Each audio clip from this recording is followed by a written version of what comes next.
welcome back. In Brazil, the number of deaths from COVID-19 has surpassed 35,000 as 1,005 more died in the past 24 hours. The U.S. has recorded 922 deaths overnight, increasing the tally to over 109,000.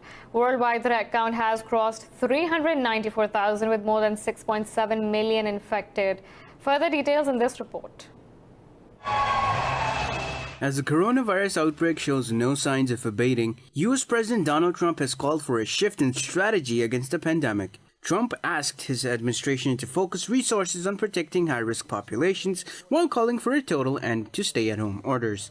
Meanwhile, Brazil's President Jair Bolsonaro has threatened to pull his country out of the World Health Organization, accusing the body of being political. He has played down the concern, criticizing social distancing measures since the beginning of the pandemic. Health officials warn new deaths and cases in Brazil are still growing rapidly. In relation to the situation in the states, when you look, it's very evident that we are in an increase in cases week on week and also an increase in confirmed deaths week on week. The WHO has changed its position on face masks and is now encouraging people to wear them in crowded places. As UK's coronavirus death toll surpassed 40,000, Health Minister Matt Hancock urged people not to attend large anti-racism demonstrations. He also said people attending hospital, including staff, patients, and visitors, will have to wear a face mask from June 15th. As the NHS reopens right across the country, it's critically important to stop the spread amongst staff, patients and visitors too. So today we're setting out that all hospital visitors and outpatients will need to wear face coverings.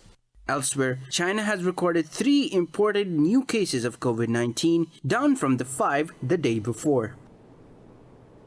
Pakistan has reported a record 97 deaths from COVID-19 in the last 24 hours. The health ministry said the death toll now stands at 1,935. The ministry reported over 4,700 cases in the past 24 hours, taking the total to nearly 94,000. It said over 32,500 patients of coronavirus have recovered so far. The ministry said more than 22,000 tests were conducted across the country yesterday.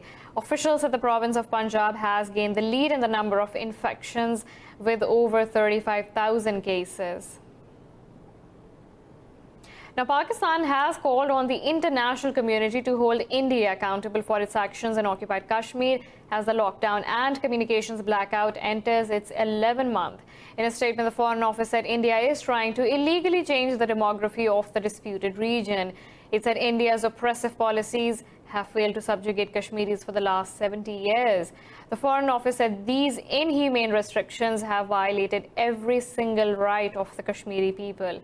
Frustration, anger and fear have been growing in Kashmir since the 5th of August, when India stripped the region of its autonomy and imposed a curfew. The Taliban have rejected the recent UN report alleging the presence of thousands of foreign militants in Afghanistan. In a statement, the group said the UN's credibility becomes questionable as a baseless and fabricated report was issued in its name. The statement said the UN report carried numerous contradictory and false information. It said the information in the report came from countries and individuals whose interests lie in the continuation of the Afghan war. The Taliban urged any report coming from the UN must exclude contradictions and speculative judgments.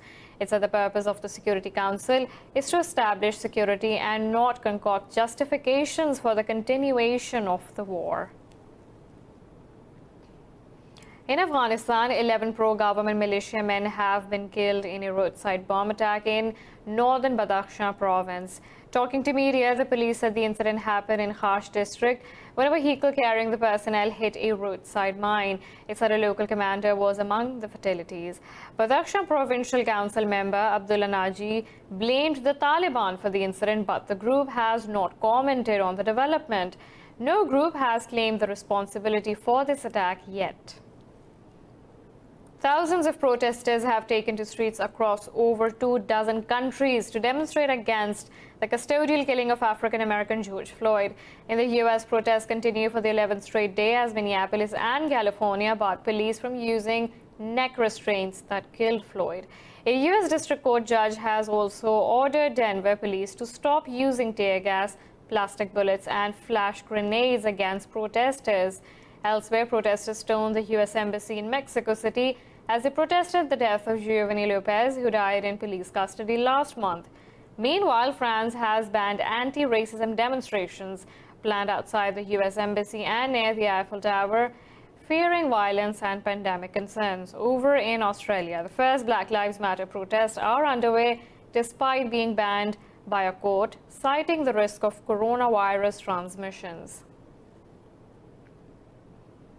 The U.S. has pushed back against criticism from China and Iran over the protests in the country. This comes after Beijing and Tehran urged Washington to tackle racism and protect minorities' rights. In a briefing, U.S. envoy to the UN, Kelly Craft, challenged China and Iran to compare records on how they treated such situations in their countries. Craft said there is no moral equivalence between a free society which works through problems and others which do not allow discussion over anything. The envoy also blamed Beijing of mistreating its Muslim Uyghur population. The Chinese mission rejected the accusation and asked the U.S. to solve its own problems first. China has criticized the Cold War mentality after lawmakers from other countries created a new body to counter what they call Beijing's growing threat. Foreign Ministry spokesperson Geng Shuang said the legislators should respect facts and basic norms of international relations. The lawmakers from European Union and 8 other countries formed the Interparliamentary Alliance on China. Gang said the legislators should stop political manipulation and interference into Beijing's internal affairs. The spokesperson said the legislators need to discard the ideological prejudice towards Beijing. 敦促少数的政客 We urge this handful of politicians to respect facts and basic norms of international relations, discard their Cold War mentality and ideological prejudice, and stop exploiting various issues to interfere in China's internal affairs and political manipulation for selfish gains. We hope that they will be able to find ways to contribute constructively to international solidarity and cooperation. 多为国际社会的团结合作 The International Atomic Energy Agency says Iran has continued enriching uranium at increasing levels. In a confidential report, the nuclear watchdog said Tehran is breaching the Safeguards Agreement obligations. The IAEA said Iran is continuously denying giving access to 2 locations of concern. It called on Tehran to immediately cooperate with the agency and also provide prompt access to the specified locations. The report said there is presence of suspected materials, including natural uranium, at a 3rd site.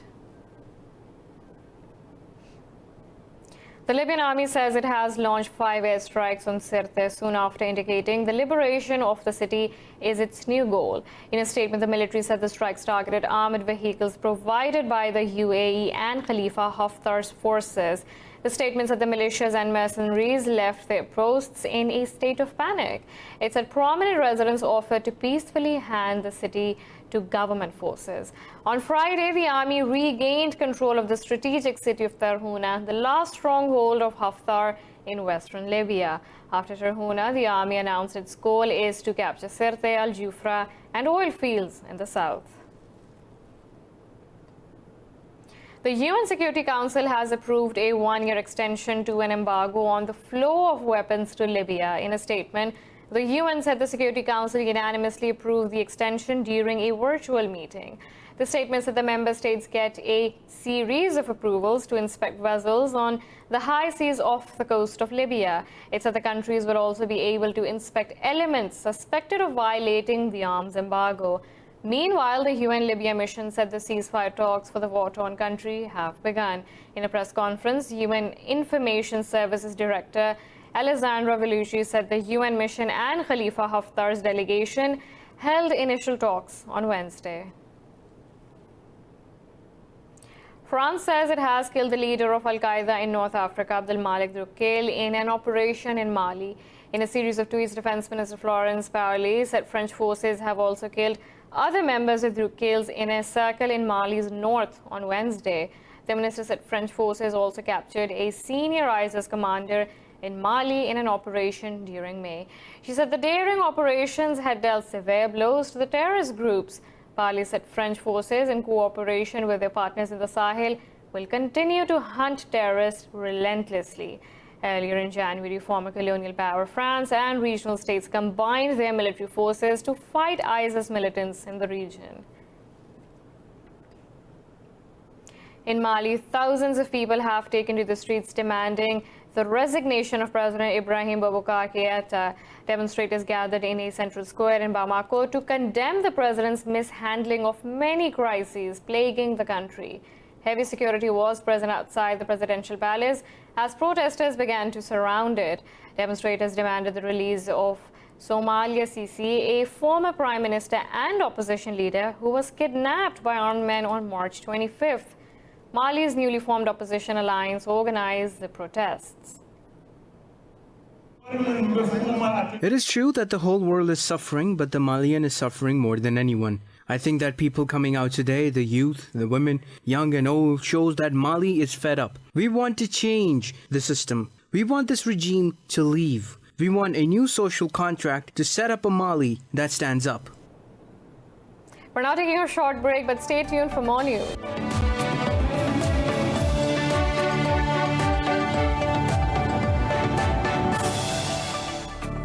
Welcome back. In the U.S., 5 members of the same family have been killed when their plane crashed in the state of Georgia's Putnam County. The Putnam County Sheriff's Office said the plane went down in a wooded area near Lake Oconee. Emergency services said the victims included 3 adults and 2 young siblings aged 4 and 6. The sheriff said the twin-engine plane spiraled to the ground after some sort of an explosion. The Federal Aviation Administration has launched an inquiry into the crash. Turkey says its soldier has been killed while 2 others wounded in an attack on an armored ambulance in Syria's northwestern Idlib province. In a statement, the defense ministry said Turkish forces identified targets and immediately opened fire in retaliation. It did not say who carried out the attack and did not specify where it occurred. In March, Turkey and Russia agreed on a deal to cease all military actions along the line of contact in the Idlib de-escalation area. Idlib falls within a de-escalation zone laid out in a deal between Turkey and Russia in late 2018. Pyongyang has threatened to close an interKorean liaison office in the North Korean city of Kaesong. In a statement, a United Front department spokesperson said Pyongyang will withdraw from the liaison office in response to Seoul's provocations.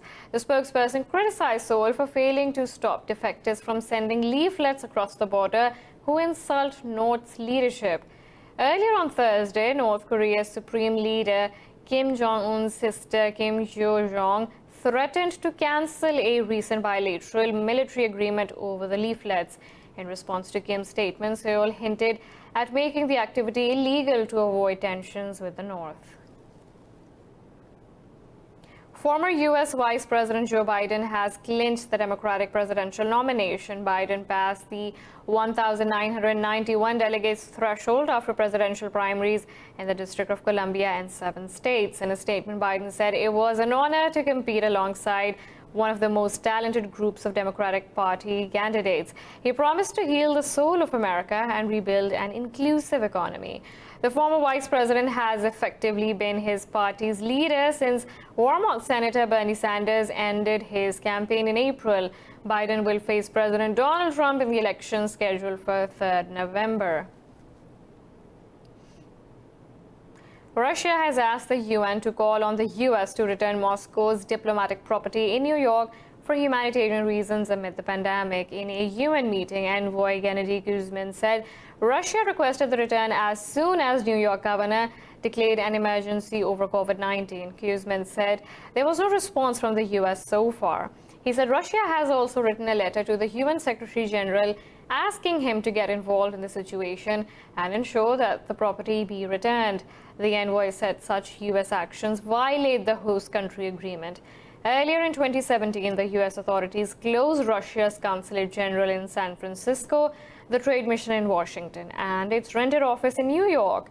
Moscow said the seizure of Russian diplomatic property is an openly hostile step and called on the U.S. to immediately return these facilities. Russia has also ordered checks at particularly dangerous installations built on permafrost after a huge oil spill in the Arctic. Earlier, President Vladimir Putin declared an emergency after 20,000 tons of diesel leaked into a river when a tank at a power plant near Knowledge City collapsed last Friday. Initial inquiries have suggested ground subsidence as the cause of the oil spill. The plant's director has been taken into custody. The Russian Investigative Committee has also launched a criminal case over pollution and alleged negligence. During yesterday's meeting with Putin, it became clear that regional officials found out about the spill 2 days later. In such catastrophes, every second counts, because in the first couple of hours, it's important to localize the incident, so as not to allow the spill to spread further. Every hour lost leads to tens of thousands of square meters of pollution. The group of 20 biggest economies has pledged more than $21 billion to fight the new coronavirus. In a statement, the bloc said the funds will be directed towards diagnostics, vaccines, therapeutics, research and development. The statement said the contributions support national, regional and global emergency and preparedness response. It said G20 members have also significantly invested in humanitarian efforts and strengthening health systems in low-income countries. This comes after the G20 countries injected over $5 trillion into the global economy in late March to fight the virus and its economic impacts. In Syria, children have become a picture of misery, as most of them are either killed, displaced, tortured, or injured and disabled. This is the miserable plight of Syrian children who bear the brunt of war. The dilemma of Syrian children in this report. The war is taking its toll on Syrian children. Their lives forever may have been marked by the conflict. The war is in its 10th year. Half of the country's children have only ever known war. Prolonged exposure to war, stress, and uncertainty has left many children in a state of toxic stress. According to UN aid agency, over the past week, violence has forced 6,500 children to flee every day. Children are either killed, displaced, tortured, or injured and disabled. Thousands have been killed, while millions of others had to leave the country with their families. Many other children have to go on living with these injuries. My daughter has burns on her face and other parts of her body. What is her crime? Somebody should tell me what her offense is. My daughter lost her future. The annual observance has recalled that children pay the price of the civil war in Syria. One of the disabled kids of the war is an 8-year-old boy, Abdurrahman Dawood. His father had died in an airstrike 5 years ago. He wants to go back to his village.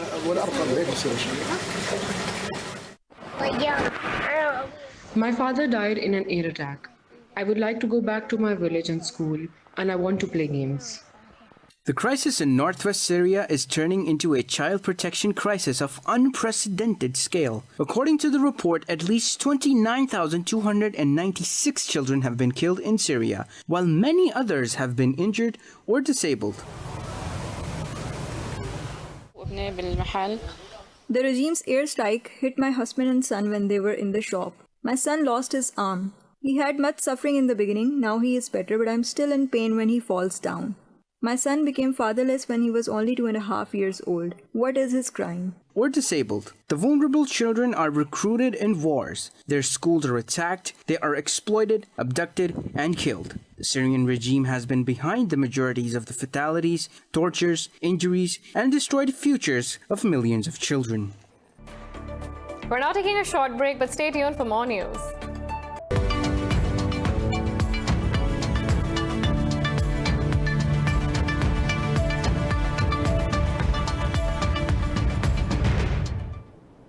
US President Donald Trump has threatened to impose tariffs on China and the European Union if they do not drop tariffs on American lobsters. Speaking at an event in the state of Maine, Trump said Brussels and Beijing have equally exploited Washington in terms of trade.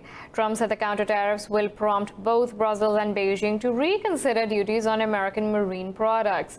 The president said the U.S. distribution companies are forced to transship their product through companies in Canada because of the tariffs. President Trump said the U.S. will impose an equivalent plus duty on EU's cars if Brussels does not immediately drop tariffs on Maine lobster. The European Union has ripped this country off so much, it's unbelievable. And it's so easy to solve. I'm going to call them David, you're going to come in, write a letter, and if they don't change, we're going to put a tariff on their cars until they change, and they'll change right away. Okay? It's unbelievable how badly, people hear about the European Union, sounds nice.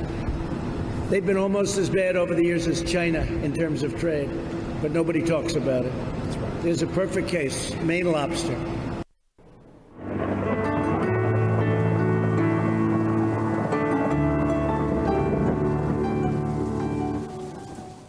Now let's look at the weather from around the globe.